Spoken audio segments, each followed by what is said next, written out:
इस मॉड्यूल में हम लोग लेवल ऑफ मैनेजमेंट को देखेंगे और एकदम आसान तरीके से मैं आपको समझा देता हूं जिससे आपको यहां पर वर्कआउट करने में किसी भी प्रकार की कोई दिक्कत नहीं होगी।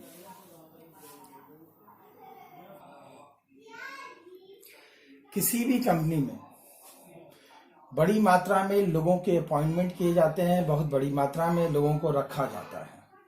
अगर हम उसके डिविजन्स करें तो दो पार्ट में पहले उनका डिवीजन होता है। पहला पार्ट वो होता है जो प्रोडक्शन करता है, मैं दोबारा बता दूं, जो प्रोडक्शन करता है। तो ये जो यूनिट है ये प्रोडक्शन की यूनिट हो गई, ये प्रोडक्शन। और दूसरी यूनिट वो होती है जो प्रोडक्शन कराती है। तो दूसरी यूनिट को अगर हम मैनेजमेंट की भाषा में कहें तो वो मैनेजरियल पार्ट बनता है और ये नॉन मैनेजरियल पार्ट है। यहां से लेके यहां तक जो आप देख रहे हैं ये नॉन मैनेजरियल पार्ट है और ये पार्ट वर्कआउट करता है। मैं अगर कंपनी के रूप में अगर एक स्कूल को ले लेता हूं तो अब आप एक बात जान लीजिए कि स्कूल के पॉइंट पर अगर प्रोडक्शन करने वाली कोई यूनिट है तो प्रोडक्शन करने वाली अगर कोई यूनिट है तो वो टीचर्स हो जाते हैं। यहां से लेकर के यहां तक अगर कोई स्कूल में, सबसे पहली बात तो ये उठती है कि स्कूल में पैदा क्या होता है, तो स्कूल में एजुकेशन क्रिएट होता है, स्कूल में कैरेक्टर्स को क्रिएट किए जाते हैं। करता कौन है, तो करने वाली जो बॉडी हो गई वो प्रोडक्शन बॉडी हो गई और इसका मैनेजमेंट से कोई लेना देना नहीं होता है, ये प्रोडक्शन यूनिट होती है। अब सवाल ये उठता है कि मैनेजरियल पार्ट में क्या होता है। देखिए ये तो नॉन मैनेजरियल पार्ट है जो प्रोडक्शन करती है। अब स्कूल में एजुकेशन क्रिएट होता है तो education is being created by the teachers only. Now let us see about the managerial part. तो मैनेजरियल पार्ट को अगर हम देखें तो हम ये देखते हैं कि वहां पे 3 लेवल है, टॉप लेवल है, मिडिल लेवल है और सुपरवाइजरी लेवल है। अब टॉप लेवल में कौन आता है ये देखना ज्यादा जरूरी हो जाता है हमारे लिए। तो टॉप लेवल में अगर हम बात करें तो board of directors, chairman, general manager, president, vice president, chief executive officer, chief financial officer, chief operating officer, ये सारे के सारे टॉप लेवल पे आते हैं। अब स्कूल के पॉइंट पर अगर हम देखें तो टॉप लेवल में कौन है, मैं ये स्कूल के पॉइंट पे इसलिए बता रहा हूं क्योंकि जितने भी हमारे स्टूडेंट्स आमतौर पे होते हैं वो स्कूल को देखते हैं, वो समझते हैं। तो टॉप लेवल में जो डायरेक्टर है वो टॉप लेवल में आता है। अब सवाल ये उठता है कि टॉप लेवल में डायरेक्टर फिर क्या करता है। अब सबसे बड़ी बात तो ये हो जाती है कि टॉप लेवल करता क्या है। तो टॉप लेवल सबसे पहले ऑब्जेक्टिव्स को डिटरमाइन करता है। देखिए जो टॉप लेवल का जो मैनेजमेंट है, व्हाट डज ही डू, तो it determines the objective of the school. Company के पॉइंट पर अगर हम पढ़ रहे हैं तो it determines the objective of the enterprise. तो here actually what happens, the top level manager formulate the main objective of the school. They form long term as well as short term objectives. तो जितने भी long term और short term objectives होते हैं उन सबको decide कौन कर रहा है, टॉप लेवल का मैनेजमेंट। तो अब सपोज करिए टॉप लेवल का जो मैनेजमेंट है वो डायरेक्टर वो चाहता है कि हम एजुकेशन क्रिएट करें। तो कैसे करें, किसमें करें, हिंदी में करें कि इंग्लिश मीडियम में करें, तो उसने डिसाइड किया भैया इंग्लिश मीडियम में करेंगे। फिर एक और प्रॉब्लम आती है कि भैया किसमें करें, आईसीएसई बोर्ड के थ्रू करें कि सीबीएसई बोर्ड के थ्रू करें, तो उसने डिसाइड किया सीबीएसई बोर्ड के थ्रू। अब ये जो मैं सारे एग्जांपल ले रहा हूं मैं इसलिए बता रहा हूं क्योंकि ये डिसीजन प्रिंसिपल और टीचर्स नहीं लेते हैं कि किस बोर्ड से मुझे पढ़ाना है, उस स्कूल में मुझे जाकर के कौन सा बोर्ड पढ़ाना है। इन सब चीजों का निर्णय ऑलरेडी टॉप क्लास का मैनेजमेंट ले चुका होता है। टॉप क्लास का मैनेजमेंट और क्या करता है, देखिए वो अपनी पॉलिसीज बनाता है, अपनी प्लानिंग बनाता है। ये बनाने का काम इन्हीं का है, टॉप लेवल का मैनेजमेंट का। वो अपनी प्लानिंग करता है, वो अपनी पॉलिसीज बनाता है। इसके अलावा क्या करता है, इसके अलावा वो सारे रिसोर्सेज को इकट्ठा करता है। देखिए टीचर्स रिसोर्स इकट्ठा नहीं करते, टीचर तो खुद रिसोर्स है। प्रिंसिपल रिसोर्स इकट्ठा नहीं करता, वो तो खुद रिसोर्स भी है, उसको सेमी रिसोर्स कह सकते हैं क्योंकि कभी कभी कुछ चीजों को वो इकट्ठा भी करता है, कुछ लोगों को अपॉइंट भी करता है। लेकिन टॉप लेवल का जो मैनेजमेंट है अगर उसको हम गौर करें तो ये कहीं ना कहीं सारे रिसोर्सेस को इकट्ठा करता है। जैसे मान लीजिए फाइनेंस है, फिक्स्ड एसेट्स है, स्कूल की जो बिल्डिंग है, स्कूल में जो चेयर्स हैं, जो बसेस लगेंगी, उन सबको आखिर इकट्ठा कौन करता है? वो तो टॉप क्लास का मैनेजमेंट ही करेगा। इसके अलावा क्या करता है? देखिए, ऑर्गेनाइजेशन के वेलफेयर को लेकर के या उसके सर्वाइविंग कंडीशंस को लेकर के सारे डिसीजंस कहीं ना कहीं टॉप लेवल का मैनेजमेंट ही करता है। वो मार्केट में सर्वाइव करेगा कि नहीं करेगा, उसको कैसे हम वेलफेयर, उसका हम कैसे कल्याण कर सकते हैं, उससे रिलेटेड सारी प्लानिंग टॉप क्लास का मैनेजमेंट करता है, जिससे कि वह अपने काम को सक्सेसफुली और स्मूथली कर ले। इसके अलावा अगर हम देखें तो टॉप क्लास का मैनेजमेंट बाकी सारी चीजों बाकी बाहर के स्कूल के बाहर के लेवल से, कंपनी के बाहर के लेवल से, अगर कंपनी को हम लेते हैं तो बाहर के लेवल पर, अपने लेवल पर लोगों से कांटेक्ट करता है, वो गवर्नमेंट से मिलता है। अगर आप कहें, आप देखें तो वो तमाम प्रकार के कॉम्पिटिटर्स जो भी उसके हैं उनसे कांटेक्ट बना के रखता है, क्योंकि वो इस बात को अच्छे से जानता है कि जब तक बाहर के अथॉरिटीज से, बाहर के हायर अथॉरिटी से हम कांटेक्ट बना के नहीं रखेंगे, हम मार्केट में नहीं टिक सकते। बाहर के हायर अथॉरिटी से कांटेक्ट बनाने का कोई काम ये सेकंड और थर्ड लेवल के मैनेजमेंट का नहीं होता। तो दोबारा हम देख लें कि टॉप क्लास का मैनेजमेंट करता क्या है। तो first is determining the objective of enterprises, second is forming the plan and policies, third organising activities to perform by person working at middle level, fourth responsible for welfare and survival of the organization, fifth assembling of all resources such as finance, fixed asset etc. अब सवाल ये उठता है कि middle level का management क्या करता है। तो अब आप देख रहे हैं खुद ही, जैसे कि इस डायग्राम में आपको दिख रहा है, ये मिडिल लेवल का व्यक्ति, ये मिडिल लेवल जो है ये टॉप लेवल से और बॉटम लेवल से कांटेक्ट करते हुए दिखाई दे रहा है। यानी इसका काम यही है कि वो इसके और इसके बीच में एक ब्रिज का काम करे, इसके और इसके बीच में एक ब्रिज का काम करे। अगर हम देखें तो कहीं ना कहीं ये टॉप लेवल और लोअर लेवल के बीच में एक लिंकिंग का काम करता है, यानी एक जोड़ का काम करता है, जोड़ का। और एक और बात जो दिमाग में रखने वाली बात यह है कि जो भी पॉलिसीज, जो भी प्लान इस डिपार्टमेंट के द्वारा बनाई जाती है, उसको फॉर्मुलेट कराने की रिस्पॉन्सिबिलिटी इसकी होती है। कहीं ना कहीं वो सारे चीजों को इकट्ठा करके, इन सारी इंफॉर्मेशंस को यहां से इकट्ठा करके, इनके द्वारा जो भी काम कराया जाना है, जिस प्रकार से कराया जाना है, उसको कराने के लिए ये अथॉरिटी उत्तरदायी होती है।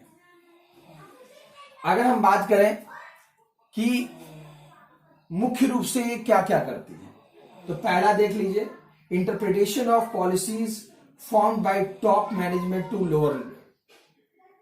तो कहीं ना कहीं जो पॉलिसीज यहां बनाई गई है, टॉप लेवल की पॉलिसीज को इंटरप्रिटेट करना इन लोगों को, ये इनका काम होता है। दूसरा काम क्या होता है, अगर हम देखें तो ऑर्गेनाइजेशन की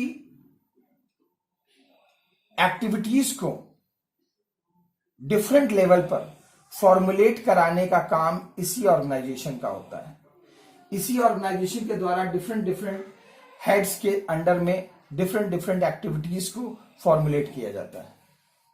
अगर स्कूल लेवल पे आप देख लें तो आप बढ़िया से आप देख रहे हैं कि प्रिंसिपल है, प्रिंसिपल के अंडर में वाइस प्रिंसिपल, 2 वाइस प्रिंसिपल हो गए, वाइस प्रिंसिपल के अंडर में कोऑर्डिनेटर्स हो गए, जो कहीं ना कहीं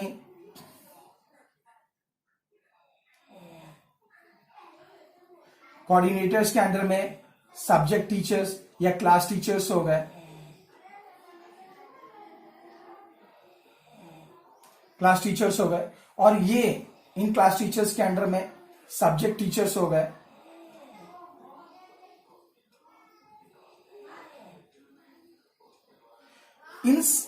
इन सबका मकसद डिफरेंट लेवल पर जाकर के एजुकेशन को क्रिएट करना है, smoothly and successfully, smoothly and successfully. अगर हम इस लेवल की बात करें तो इस लेवल का ही काम होता है motivating the person to perform their best ability. यहां पर लोगों को अपनी एबिलिटी के मुताबिक काम करने के लिए मोटिवेट करने का काम इसी का होता है। अगर ये लेवल मोटिवेट नहीं करेगा तो जाहिर सी बात है वर्कआउट नहीं हो सकता। इसके अलावा और क्या चीजें हैं, तो कहीं ना कहीं लोगों को कंट्रोल करना, कहीं ना कहीं लोगों को इंस्ट्रक्ट करना, लोगों को नौकरी देना, इन सब का काम इसी डिपार्टमेंट का होता है। यानी controlling and instructing the employees, ये वर्कआउट इसका होता है, जिसके मुताबिक वो लोगों को नौकरी देता है, उसकी रिस्पॉन्सिबिलिटी बताता है और उसको कंट्रोल करने का प्रयास करता है। इन सब चीजों के अलावा अगर हम देखें तो ये डिपार्टमेंट कोऑपरेट करने की कोशिश करता है, क्योंकि ये तमाम हेड ऑफ द डिपार्टमेंट में बटा होता है और ये डिपार्टमेंट अच्छे से जानता है कि जब तक सब लोग मिलके एक दूसरे के साथ कोऑपरेशन और कोऑर्डिनेशन के तहत काम नहीं करेंगे वर्कआउट नहीं हो सकता। एक वर्क को डिफरेंट डिफरेंट हेड्स में बांटा जाता है और डिफरेंट डिफरेंट हेड्स में बांट करके उस काम को, जो एक बहुत बड़ा वर्क है, उसको छोटे छोटे पार्ट्स में ले जा करके उसको स्मूथली और सक्सेसफुली करने का प्रयास किया जाता है। अगर एक और फंक्शन की बात करें तो हम ये पाते हैं कि ये डिपार्टमेंट कहीं ना कहीं जो भी टॉप लेवल के द्वारा प्लानिंग फॉर्मुलेट की जाती है, जैसा कि मैं पहले भी बता चुका हूं आपको, जो भी प्लानिंग ऊपर फॉर्मुलेट की जाती है, जो भी प्लानिंग ऊपर डिसाइड होती है, उस प्लानिंग को ये एग्जीक्यूट कराने का प्रयास करते हैं और ये एग्जीक्यूट कराते हैं। अगर नहीं कराते हैं तो हम यही कहेंगे कि मिडिल लेवल का जो मैनेजमेंट है वो फेल हो गया। लास्ट बचती है सुपरवाइजरी लेवल ऑफ मैनेजमेंट। जैसा कि नाम से ही लग रहा है, सुपरवाइजरी लेवल ऑफ मैनेजमेंट। ये केवल सुपरवाइज करता है, इसका काम केवल देखना होता है वर्कआउट हो रहा है या नहीं। लेकिन इससे पहले मैं आपको इस लेवल के बारे में बता दूं कि इस लेवल में जिन जिन लोगों का सिलेक्शन होता है वो आमतौर पे वर्किंग बॉडी में से ही होता है। जिनका भी काम करने का अनुभव 5 साल 10 साल का हो जाता है वर्क में, उन्हीं लोगों को यहां से उठा करके इस लेवल पे ले जाया जाता है। चूंकि ये 10 साल 15 साल ऑलरेडी वर्किंग डिपार्टमेंट में काम कर चुके होते हैं, इसीलिए इनको क्वालिटी और स्टैंडर्ड की पूरी जानकारी होती है। इनका काम यहां के वर्किंग कंडीशंस को देखना और उस कंडीशंस को ऊपर बताना, वर्कर्स के बीच में किसी विद्रोह को, वर्कर्स के बीच में किसी भी इनकन्वीनियंस को ऊपर की तरफ मैसेज को कन्वे करने का काम केवल इन लोगों का होता है और ऊपर के मैसेज को नीचे कन्वे करने का काम इस डिपार्टमेंट का होता है। ये डिपार्टमेंट, इस डिपार्टमेंट का काम सिर्फ ये देखना होता है कि क्या प्रॉब्लम है इस वर्किंग बॉडी की और इसकी क्या जेन्युइन ग्रीवेंसेस हो सकती हैं, उसके वास्तव में उस प्रॉब्लम को दूर करने के वास्तविक पहलू कौन कौन से हो सकते हैं, इसको देखने का काम इस डिपार्टमेंट का होता है। इसके अलावा ये जो थर्ड लेवल की मैनेजमेंट है, इसका काम वर्किंग कंडीशंस को देखना और हेल्दी रिलेशंस को क्रिएट करना, हेल्दी रिलेशंस को क्रिएट करना जिससे कि ये सारी वर्किंग बॉडीज ठीक से काम करें, स्मूथली काम करें, की जिम्मेदारी इन लोगों के ऊपर होती है। इसके अलावा इनका काम यह भी देखना होता है कि जो वर्कर्स काम कर रहे हैं क्या वो सेफली काम कर रहे हैं या नहीं। अगर सेफली काम नहीं कर रहे हैं तो कहीं ना कहीं ये अपने काम के प्रति इररिस्पॉन्सिबल हो जाते हैं और इनका काम यह देखना भी हो जाता है कि वो सेफ्टी मेजर्स को उपलब्ध कराएं, अगर उपलब्ध नहीं है तो।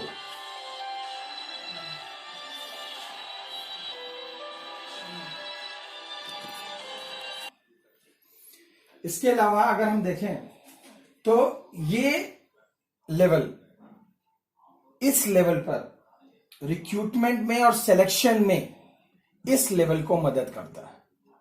याद रखिए, इसके इंपॉर्टेंस को हम इग्नोर नहीं कर सकते, क्योंकि ये तो वर्किंग बॉडी है और ये इसी के अंडर में डायरेक्टली वर्कआउट करता है। इसका आमतौर पे, इस लेवल का आमतौर पे कोई डायरेक्ट रिलेशन इससे या इससे नहीं होता।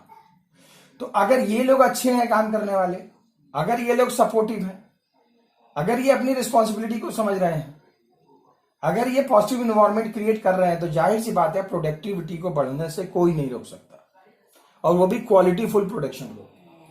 इसके अलावा इस डिपार्टमेंट का काम, इस डिपार्टमेंट में होने वाले प्रोडक्शन की क्वालिटी को चेक करना भी होता है। यही डिपार्टमेंट इस डिपार्टमेंट के प्रोडक्शन की क्वालिटी को चेक आउट करता है, क्योंकि ये ऑलरेडी 10 साल 5 साल इस डिपार्टमेंट में काम कर चुके होते हैं, तो इनको ये पता होता है कि how can check the quality. Quality को कैसे चेक किया जा सकता है ये जानते हैं, बेहतर जानते हैं, और इस डिपार्टमेंट के द्वारा जो भी प्रोडक्शन होता है उसकी क्वालिटी को चेक आउट करने की रिस्पॉन्सिबिलिटी इसी डिपार्टमेंट की होती है। इसके अलावा ये डिपार्टमेंट जो वर्कआउट कर रहा है, इसको समय समय पर बूस्ट अप करना, इनको मोरली सपोर्ट करना, इनका काम केवल इसी डिपार्टमेंट का होता है, क्योंकि they are in direct contact with these type of the people. Since they all are working under them directly, so as long as they are not providing proper boost up to these type of the people, sometimes they can become fed up from the work which they are working. तो ये कहीं ना कहीं organisation के लिए healthy नहीं रहता। इसीलिए इस डिपार्टमेंट की रिस्पॉन्सिबिलिटी बहुत ज्यादा हो जाती है कि ना केवल वो इनके लिए अच्छे वातावरण को तैयार करें, बल्कि अगर वो सक्षम नहीं है तो करवाने के लिए ऊपर मैसेज कन्वे करें। इसके अलावा इस डिपार्टमेंट का काम एक और है जो बहुत इंपॉर्टेंट है, जो किसी भी ऑर्गेनाइजेशन के प्रॉफिट रेशियो को बढ़ा सकती है, और वो है minimising the wastage of material. Minimising the wastage of material. इस डिपार्टमेंट, ये जो डिपार्टमेंट वर्कआउट कर रहा है, चूंकि ये काम करने आया है, सैलरी के बदले में काम कर रहा है, तो जाहिर सी बात है ये वर्कआउट करेगा। मगर अगर वेस्टेज मटेरियल ज्यादा हो रहे हैं तो कहीं ना कहीं ऑर्गेनाइजेशन के लिए वो हेल्दी नहीं होता। इसलिए इस डिपार्टमेंट की, जो कि सुपरवाइजरी रोल में वर्कआउट करते हैं, सुपरवाइजरी रूल में जिनका वर्क होता है, जिनके पास अच्छी एक्सपीरियंस होती है, उनका एकमात्र मकसद यह भी होता है कि वो इस डिपार्टमेंट में जो प्रोडक्शन हो रहा है उसके द्वारा जो वेस्टेज क्रिएट हो रहे हैं, उस वेस्टेज को मिनिमाइज करें और प्रोडक्शन को मैक्सिमाइज करें। प्रोडक्शन को मैक्सिमाइज करना और वेस्टेज को मिनिमाइज करना, ये इस डिपार्टमेंट का वर्क है। तो अब इस प्रकार से हमने तीनों लेवल ऑफ मैनेजमेंट को देखा, लेकिन मैं एक बार और लास्ट में, इस मॉड्यूल के लास्ट में, तीनों लेवल ऑफ मैनेजमेंट के फंक्शंस को बता देता हूं। कहीं ना कहीं वो हमारे लिए इंपॉर्टेंट होगा। अगर हम इस लेवल की बात करें तो ऑब्जेक्टिव्स को डिटरमाइन करना इसका काम है, प्लान को बनाना, पॉलिसीज को फॉर्म करना इसका काम है। देख लीजिए ध्यान से, पॉलिसीज को बनाने का काम इसका है, इसका नहीं है। पॉलिसीज को बनाने का काम इसका है। सारी एक्टिविटीज को डिफरेंट डिफरेंट डिपार्टमेंट में ऑर्गेनाइज करने का काम इसी का है, क्योंकि यही डिपार्टमेंट सभी एक्टिविटीज को ऑर्गेनाइज करता है, यही करेगा। इसके अलावा सारे रिसोर्सेस को, क्योंकि जो कंपनी बन रही है उसके रिसोर्सेस को इकट्ठा करने का काम इसी का है। चाहे मशीन हो, बिल्डिंग हो, गाड़ी हो, जो भी हो, उसको इकट्ठा यही करेगा। ये डिपार्टमेंट या ये डिपार्टमेंट नहीं करेगा। इसके अलावा ऑर्गेनाइजेशन के सर्वाइविंग कंडीशंस को, उसके वेलफेयर कंडीशंस को देखने का काम भी इसी का है। उसके बाद लास्ट पॉइंट ये है कि यही डिपार्टमेंट सभी लोगों से कांटेक्ट बना के रखता है, चाहे वो गवर्नमेंट हो, चाहे उसके अपने कॉम्पिटिटर्स हो। आउटसाइड वर्ल्ड से कांटेक्ट बनाने का वर्क, कांटेक्ट बनाने की रिस्पॉन्सिबिलिटी इसी डिपार्टमेंट की है। अगर हम मिडिल डिपार्टमेंट की बात करें तो हम ये पाएंगे कि इससे ज्यादा वर्क करने की रिस्पॉन्सिबिलिटी इसकी होती है, क्योंकि कहीं ना कहीं ये पॉलिसीज को लो लेवल पर ले जाकर के इंटरप्रिटेट करता है। जो भी पॉलिसीज यहां बनाई गई है उसको इंटरप्रिटेट करने का काम इसको होता है, इसको एग्जीक्यूट कराने का काम इसी के पास होती है, उसकी जिम्मेदारी इसी की होती है।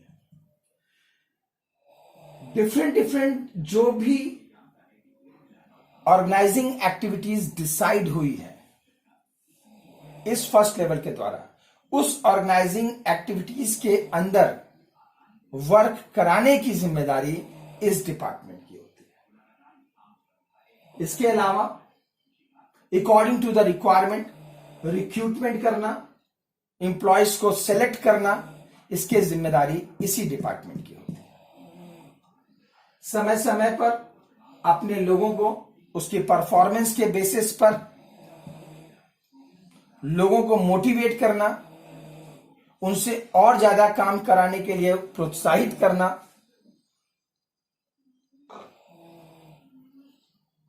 उनको कंपनी से जोड़े रखने का प्रयास करना, यह सब कार्य इस मिडिल डिपार्टमेंट का होता है। एम्प्लॉयज को कंट्रोल करना, समय समय पर इंस्ट्रक्शन देना, ये काम भी इसी डिपार्टमेंट का है। कंट्रोल करने के लिए और इंस्ट्रक्शन देने के लिए ये डिपार्टमेंट सामने नहीं आता। ये डिपार्टमेंट कंट्रोलिंग और इंस्ट्रक्शन का वर्क करता है। इसके अलावा कहीं ना कहीं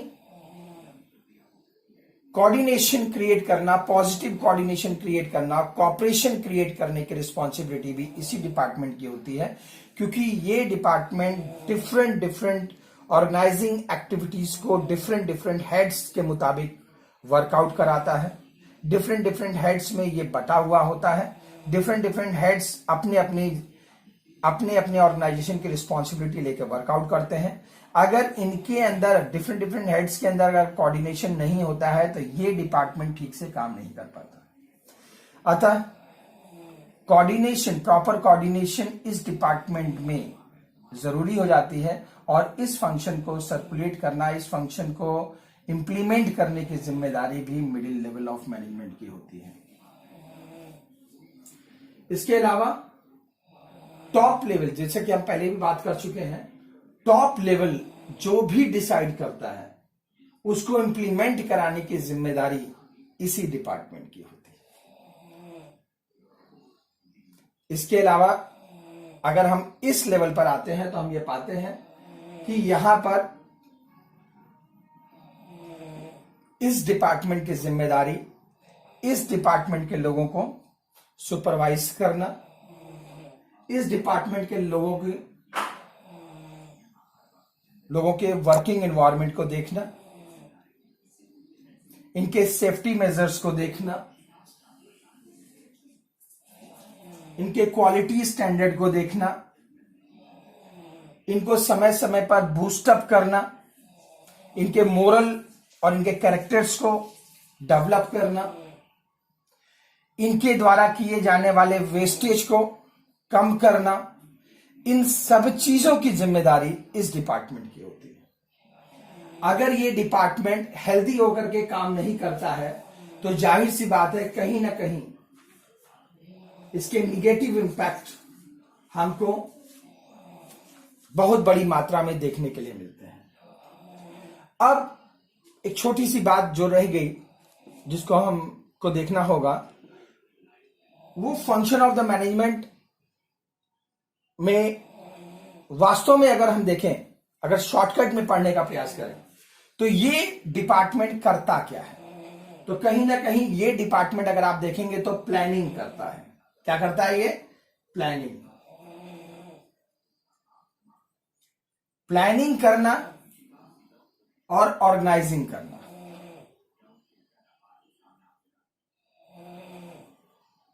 ऑर्गेनाइजिंग करना ये इस डिपार्टमेंट यानी टॉप लेवल ऑफ मैनेजमेंट का काम है। अगर मिडिल लेवल की हम बात करें तो मिडिल लेवल का काम स्टैफिंग करना है। यानी स्टैफिंग का मतलब समझ लीजिए एकदम आसानी से कि सही जगह पर सही मात्रा में सही तरीके से सही लोगों को रिक्रूट करना, भर्ती करना स्टैफिंग कहलाता है। अब ये डिपार्टमेंट यानी इस डिपार्टमेंट की अगर हम बात करें तो ये डिपार्टमेंट क्या करता है? तो कहीं ना कहीं आप देखेंगे कि ये डिपार्टमेंट स्टैफिंग का वर्कआउट करता है।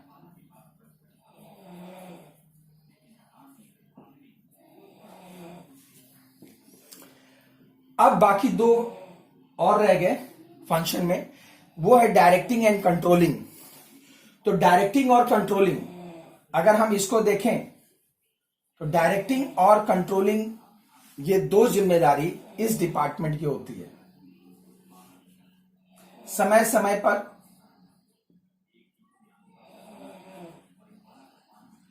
इस डिपार्टमेंट को डायरेक्ट करना, समय समय पर इस डिपार्टमेंट को कंट्रोल